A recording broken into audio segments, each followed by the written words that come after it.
Assalamualaikum dan salam sejahtera, dan bersama saya Sandahya dan ini Agenda Awani. Selepas kita melalui fasa dan juga kejadian banjir terburuk yang berlaku di Lembah Kelang dan juga Selangor, pasca pemulihan dan juga pasca banjir kini sedang berlaku.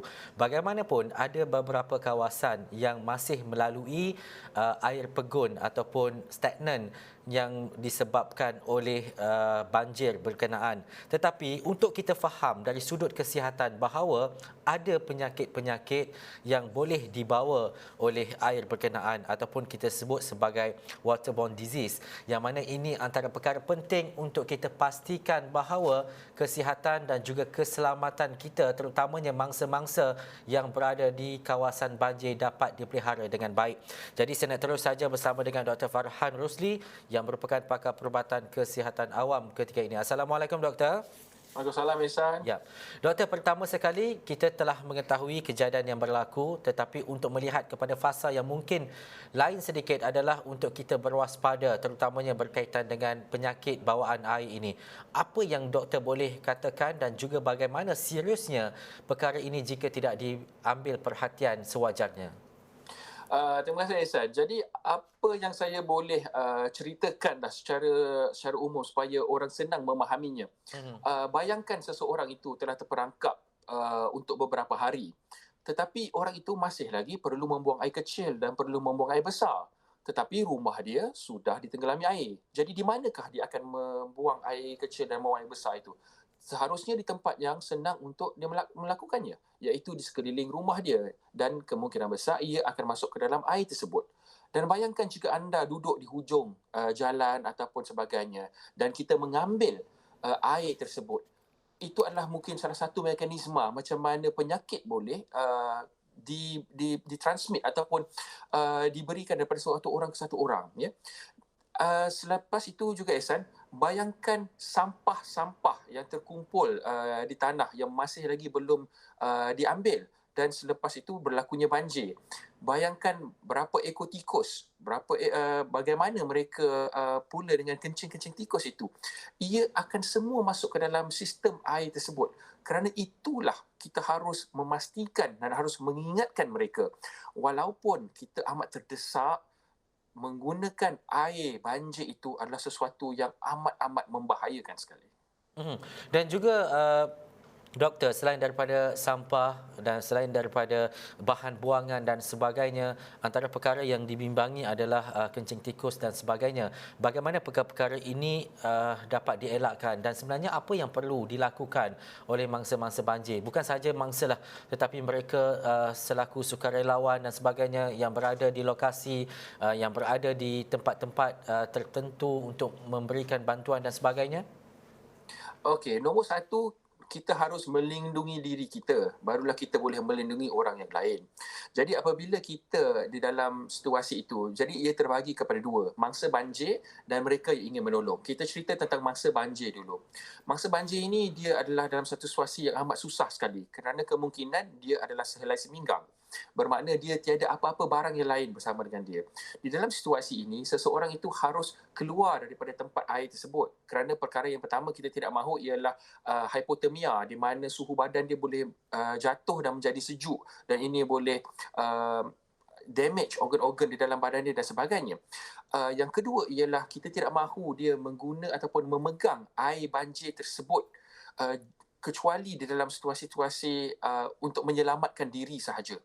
Okey, di dalam air tersebut juga ada juga perkara-perkara bahaya ataupun barang-barang yang bahaya seperti besi, seperti pisau, seperti kayu yang tajam dan banyak-banyak lagi. Itu adalah juga boleh membahayakan mangsa banjir tersebut. Dan ketiga ialah untuk meminum air tersebut jika dia amat-amat kita panggil desperate lah, dia kerana dia tidak ada cara lain lagi. Tetapi kita kena ingat, apabila berlakunya situasi banjir ini, selalunya ia berlaku di dalam situasi yang hujan. Adalah lebih baik untuk seseorang itu untuk minum air hujan yang tidak dicemari ataupun tidak dikenakan di atas mana-mana tempat. Lebih elok dia meminum air hujan tersebut daripada meminum air banjir. Perkara kedua ialah tentang mereka yang masuk ke kawasan-kawasan banjir ini dan ingin membantu dan menolong. Niat mereka adalah sesuatu yang betul dan baik.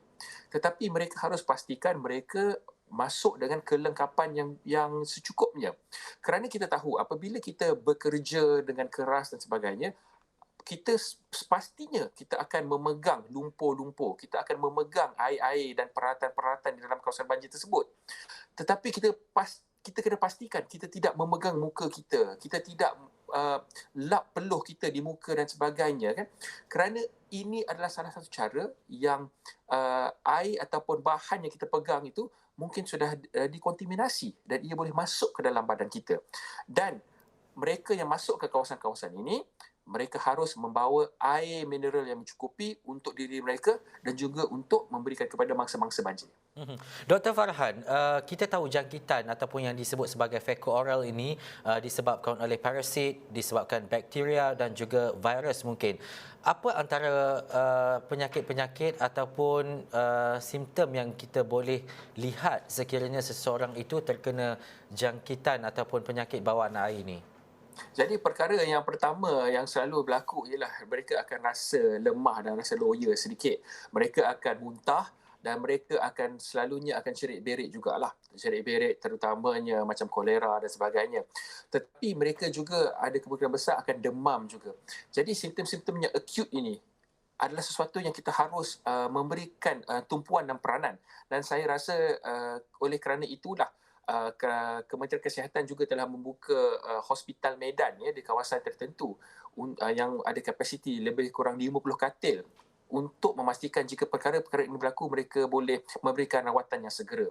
Tetapi seseorang itu apabila mereka duduk di dalam kawasan mungkin di bumbung ataupun mungkin di rumah dengan beberapa orang yang lain, mereka harus saling ingat dan mengingati dan mereka harus memastikan apabila mereka ingin membuang air besar dan membuang najis mereka tersebut, jika ada cara untuk melupuskan ia supaya ia tidak di dalam kawasan yang sama ya, haruslah mereka laksanakan benda itu kerana kita tidak mahu kawasan yang mereka berada di dalam itu yang mungkin sesuatu kecil, mungkin ia sebuah bilik ya dan sebagainya, kawasan itu adalah kawasan yang dikontaminasikan dengan parasit, bakteria dan sebagainya. Jadi itulah cara-cara yang mungkin kita boleh memberikan apa kita kata ilmu kepada mereka yang masih lagi terperangkap. Dan juga bagaimana doktor melihat kepada koordinasi terutamanya berkaitan dengan perkhidmatan kesihatan ini terutamanya di kawasan-kawasan banjir ketika ini. Ia penting juga untuk menempatkannya di PPS contohnya dan juga bagaimana untuk memberikan akses itu kepada mereka yang mungkin ada yang terperangkap dan juga masih berada di kawasan banjir ini, doktor. Jadi perkara yang pertama, sebenarnya apabila berlaku sesuatu bencana, secara umumnya kita sebenarnya tidak tahu adakah lagi orang yang terperangkap, adakah lagi orang yang masih lagi belum dijumpai. Apabila kita jumpa seseorang itu mungkin di atas bumbung dan sebagainya, kita merasa lega walaupun kita mungkin tidak boleh menyelamatkan dia pada waktu itu, kita boleh menyelamatkan dia pada mungkin dalam merasa berapa jam dan sebagainya, tapi kita dah tahu dia di mana. Tetapi apa yang membimbangkan adalah mereka yang masih lagi terperangkap, yang masih lagi tidak dijumpai. Itu adalah sesuatu yang amat membimbangkan. Dan apabila kita mengatakan bahawa mereka ini perlu diberikan akses kepada PPS, kita harus pastikan apabila selepas kita menyelamatkan mereka daripada kawasan-kawasan banjir tersebut, kita perlu ingat bahawa kita masih lagi di dalam pasca pandemik. Kita masih lagi di dalam situasi di mana kes kita adalah 3,500, 4,000 kes sehari. Dan kawasan-kawasan yang terlibat ini terutamanya di Shah Alam dan sebagainya adalah kawasan-kawasan hotspot COVID. Jadi kalau kita keluarkan daripada satu bahaya daripada banjir itu, kita harus memastikan apabila kita memasukkan dia ke dalam PPS itu, kita tidak membawa dia daripada satu bahaya masukkan dia pada satu bahaya lain. Sebab itulah langkah-langkah berjaga-jaga di setiap PPS kena mengambil kira pandemik ini. Kerana kalau masih lagi ingat gambar yang tular beberapa hari sebelum ini di mana ramai orang yang terperangkap di bumbung yang sama ya. Ada lebih kurang 30 orang di dalam bumbung yang sama itu. Salah seorang pada mereka mungkin COVID positif dan mungkin mereka yang lain ini mungkin sudah terdedah. Jadi apabila kita pindahkan mereka ke dalam PPS, kita kena menjaga juga orang lain. Kita tidaklah mahu menyelamatkan mereka daripada banjir dan kemudiannya kita membahayakan mereka pula dengan COVID-19. Mhm. Dan juga salah satu penyebab kepada penyakit bawaan air ini adalah makanan ataupun minuman yang tidak bersih contohnya, dan juga beberapa perkara lain terutamanya yang tinggal berdekatan dengan pembiakan tikus, lipas dan sebagainya. Bagaimana doktor kalau kita nak pastikan bahawa sistem itu baik, dapatan air itu juga bersih terutamanya di kawasan-kawasan tertentulah seperti di BPS dan sebagainya. Bagaimana untuk kita memastikan kadar kebersihan itu sentiasa diutamakan untuk pastikan bahawa tiada isu-isu berkaitan dengan kesihatan selain daripada COVID-19 ini? Kepada saya lah, apabila kita sudah mencapai menghadapi bencana sebegini, Ehsan, perkara yang pertama yang jika saya mengkoordinasikannya, saya tidak akan membenarkan apa-apa makanan yang sudah dimasak dibawa oleh mana-mana NGO ataupun mana-mana orang yang ingin memberikan bantuan. Hanya makanan kering seperti keropok dan sebagainya saja saya akan membenarkan masuk ke dalam kawasan itu. Tetapi orang akan bertanya, kalau kita tak nak bagi makanan yang sudah disiap masak, mereka rasa mereka adalah bersih dan sebagainya, apa orang tu nak makan? Kita harus ingat, pada tahun ini kita dalam situasi yang amat unik sekali, di mana catering daripada sistem penerbangan masih lagi boleh digunakan kerana kapasiti penerbangan adalah amat rendah. Jadi kita tahu apabila kualiti dan juga tahap kebersihan makanan yang diberikan untuk orang-orang apabila mereka menaiki pesawat, sistem ini sebenarnya kita boleh gunakan. Kita boleh menggerakkan pemanas kepada kawasan-kawasan tersebut, gunakan makanan-makanan yang dihidangkan untuk orang-orang yang di atas pesawat, dan makanan inilah yang kita memberikan kepada mereka kerana kita tahu itu adalah makanan yang bersih. Kerana kita tidak mahu apa-apa perkara berlaku di dalam musibah yang telah berlaku di kawasan ini dan menambahkan lagi kesusahan mangsa-mangsa banjir ini dengan memberikan mereka makanan yang mungkin tercemar.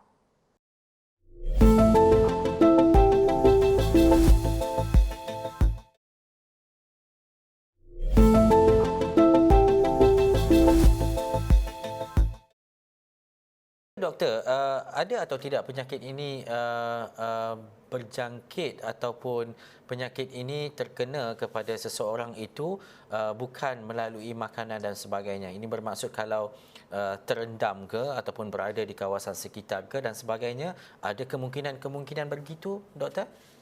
Boleh. Apa perkara yang saya boleh cuba samakanlah ataupun analogi yang saya boleh berikan. Kita kadang-kala dengar orang kena leptospirosis, ya, Mhm, kena sakit kencing tikus kan, Ehsan? betul. Dan soalan yang kita akan tanya kepada pesakit tersebut, pernah mandi sungai tak dalam masa tempoh beberapa hari ini? Jadi jika kalau boleh mandi di sungai ataupun air terjun yang kita rasa bersih, seseorang itu pun sudah boleh terkena penyakit kencing tikus ini, apatah lagi jika seseorang itu terdedah kepada air yang tercemar seperti air daripada banjir. Mhm. Dan juga doktor, perlu atau tidak seperti yang doktor nyatakan tadi, untuk seseorang itu yang berada di PPS ataupun yang mungkin akan pulang ke rumahnya nanti untuk melalui proses pemeriksaan kesihatan terlebih dahulu? Ya, saya rasa sesiapa sahaja yang terlibat di dalam apa-apa bencana ataupun tragedi, kita harus memberikan mereka penilaian kesihatan yang secara menyeluruh. Ada kadang-kala kita merasakan bahawa mereka ini adalah okey ataupun tiada apa-apa kepada mereka, tetapi sebenarnya mungkin ada sesuatu yang kita tidak perasan, mungkin ada kecederaan di kaki yang mungkin kita tidak sedar, ya. Jadi kemungkinan yang saya cakapkan tadi, Ehsan, walaupun kita cerita tentang waterborne disease, kadang-kala seseorang punya kaki itu apabila mereka melalui air banjir dan sebagainya boleh terkena benda besi, kayu dan sebagainya, dan ini pula boleh berjangkit, ini pula boleh dikotori dengan kuman dan sebagainya daripada air banjir tersebut. Jadi seseorang itu harus dilaksanakan pemeriksaan kesihatan secara menyeluruh untuk memastikan dia benar-benar selamat untuk kembali balik ataupun untuk keluar balik daripada kawasan itu. Salah satu kerisauan yang paling penting juga doktor adalah berkaitan dengan COVID-19. Apabila kita tahu dalam keadaan bencana ini COVID-19 masih lagi belum berakhir dan kita tengok mungkin berlaku pengumpulan mangsa-mangsa banjir di PPS dan sebagainya, isu-isu bantuan, pemakaian pelitup muka, penjarakan fizikal dan sebagainya. Tetapi dalam tempoh bencana ini, apa yang perlu kita lakukan? Apa yang perlu kita buat, doktor? Jadi di dalam apabila berlaku sesuatu bencana, Ihsan, perkara pertama yang kita harus ingat ialah menyelamatkan nyawa dahulu. Nombor satu ialah menyelamatkan nyawa. Jadi selepas kita menyelamatkan nyawa seseorang itu, mungkin kita memenuhkan bot dengan 20 orang. Pastinya kita tidak boleh mengikut SOP dengan penjarakan dan sebagainya. Selepas kita membuat seseorang itu keluar daripada kawasan tersebut, protokol-protokol SOP harus diikut kembali. Bermakna kita tidak boleh menggunakan alasan seperti PPS kecil, seperti PPS tak sesuai ataupun orang ramai pula yang datang. Ini sebagai alasan untuk kita tidak mematuhi kepada SOP. Dan saya harus juga ingatkan, walaupun kita memberi fokus kepada mereka mangsa-mangsa banjir yang memasuki ke PPS ini, pegawai-pegawai agensi dan agensi kerajaan yang menghantar pekerja-pekerja dan juga anggota-anggota mereka ke dalam kawasan-kawasan ini, mereka juga harus memastikan mereka mematuhi kepada SOP, kerana mungkin mereka selamat, mungkin satu squad bomber, mungkin mereka adalah kita panggil satu bubble di mana mereka selamat di antara mereka. Tetapi mereka ini akan bergaul dengan APM, mereka akan bergaul dengan ATM, dengan PDRM dan agensi-agensi lain. Kita tidak mahu sementara kita menyelamatkan nyawa-nyawa orang, kita membahayakan nyawa-nyawa kita pula dengan menularkan dan merebakkan COVID-19 ini. Dan juga bagaimana pula dengan sukarelawan, bagaimana pula dengan mereka-mereka yang ada keinginan untuk menyampaikan sumbangan. Ya, kita tahu itu niatnya baik, tetapi mungkin pendedahan terhadap penyakit bawaan air berkaitan dengan COVID-19 juga itu harus dinilai dan juga diutamakan. Apa nasihat doktor khususnya kepada mereka? Jadi ini adalah sebenarnya dua sudut yang berbeza. Bermaknanya pada satu sudut kita harus memberikan kredit lah kepada mereka ini. Kita harus mengatakan bahawa rakyat Malaysia apabila ditimpa musibah ataupun bencana, rakyat yang lain cepat membantu. Itu adalah sesuatu yang amat bagus. Tetapi pada waktu yang sama, walaupun kita ingin membantu dengan dengan niat yang betul, kita harus melaksanakannya dengan cara yang betul. Tetapi Ehsan, apa yang saya ingin menarik perhatian, kenapa benda ini berlaku? Jika respons daripada agensi-agensi kerajaan adalah mantap dan teratur, tidak mungkin kita akan dengar ramai orang yang mengambil langkah dan mengambil panduan untuk melaksanakan benda-benda ini dengan sendiri. Kalau respons kita daripada agensi-agensi berkenaan adalah secukupnya ataupun adalah cukup, pastinya kita boleh mengatakan kepada mereka, sekarang bantuan yang diperlukan adalah sebegini. Tetapi tidak, dan sebaliknya kita mengatakan kepada orang, jika kamu ingin membantu dan ingin menyelamatkan orang, kami nasihatkan janganlah masuk pada waktu malam. Ya, kerana kita faham bahawa kita masih lagi tidak mempunyai kapasiti kesiapsiagaan untuk bencana-bencana ini berlaku. Dan inilah sebenarnya penyebabnya kenapa ramai rakyat mungkin mereka sudah tidak lagi mengambil endah tentang apa-apa arahan yang lain kerana mereka merasakan bahawa tindak balas ataupun respon yang diberikan oleh mereka yang bertanggungjawab amat tidak mencukupi. Adakah doktor melihat kepada koordinasi yang belum mantap? Saya rasa bukan kepada koordinasi yang belum mantap. Saya rasa lebih kepada koordinasi yang tidak wujud. Ya, kepada saya, benda ini adalah sesuatu yang akan berlaku dengan kerap. Tidak kisah di negeri yang mana. Seharusnya walaupun ia berlaku mungkin di Pantai Timur ataupun yang dikatakan mungkin akan berlaku di Langkawi ataupun ia mungkin berlaku di Johor dan di Selangor. Tidak kisah ia berlaku di mana.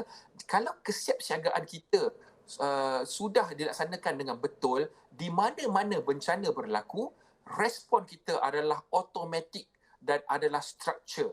Bermakna kita tidak akan terkejut apabila benda itu berlaku kerana semua agensi akan faham dan tahu apakah peranan-peranan mereka dan apakah mereka harus laksanakan.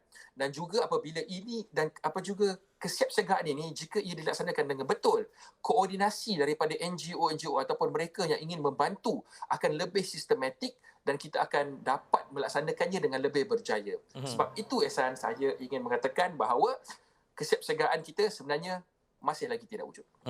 Dan kalau ada kesiapsiagaan dan juga ia dilaksanakan dengan baik dan ini juga dapat mengurangkan risiko penyakit bawaan air ini, Doktor?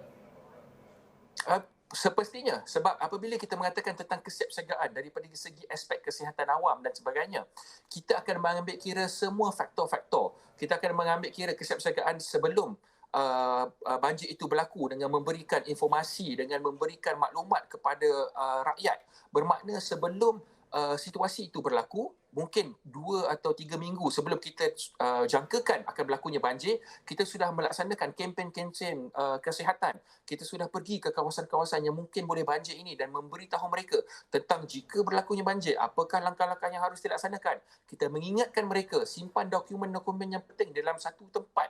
Kita mengingatkan mereka letakkan kereta di tempat yang tinggi. Ini adalah juga kesiapsiagaan apabila kita memberikan informasi dan ilmu kepada rakyat yang mungkin terjejas. Selepas itu, apabila ia berlaku, kita sudah memberitahu kepada rakyat apa yang akan berlaku. Kita akan memberitahu kepada NGO di manakah mereka harus menyalurkan dan menyumbang ataupun menghantar barang-barang yang diperlukan. Kita ada satu sistem di mana barang yang diperlukan diletakkan di dalam satu website ataupun satu portal di mana NGO faham apa sebenarnya yang diperlukan. Kita tidak mahu dalam satu situasi kita hantar 1,000 selimut tapi tak ada bantal. Ya, benda ini akan berlaku jika tiada koordinasi dan semua ini harus diperincikan sebelum sesuatu itu berlaku. Bukan apabila sesuatu bencana baru berlaku dan kita ceritakan kita akan membuat sesuatu, kita akan melaksanakan sesuatu, pada penghujungnya kita tidak laksanakan apa-apa dan semua yang menerima benda-benda yang teruk ini adalah rakyat pada penghujungnya. Dan juga Doktor, akhir sekali secara ringkas pesanan Doktor terutamanya kepada semua rakyat Malaysia masa-masa banjir khususnya untuk sentiasa memastikan kesihatan itu terjaga walau dalam keadaan apa sekalipun untuk mengelakkan kejadian yang lebih buruk berlaku. Pertama, saya ingin menzahirkan rasa takziah kepada semua mereka yang mungkin terjejas. Ya, ada mereka yang sudah kehilangan nyawa, kehilangan ayah, ibu, anak dan sebagainya. Saya tidak boleh memberitahu bahawa saya rasa apa yang kamu rasa kerana itu adalah sesuatu yang hanya mereka yang melaluinya sahaja yang tahu keperitan itu.